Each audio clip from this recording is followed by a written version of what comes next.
சிவாய நமக. ஓம் சிவாய நமக. இமயத்தில் இறைவா தருவாய் சரணம் சரணம். உலகினில் நீயே தருவாய் அபயம் அபயம்.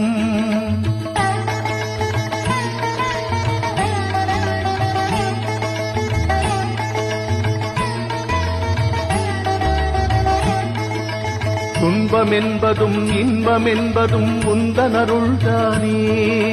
திருவருள் தருவாய் ஈச மகேசா உன்னருள் நாடி வந்தோம். சிவாய நமக.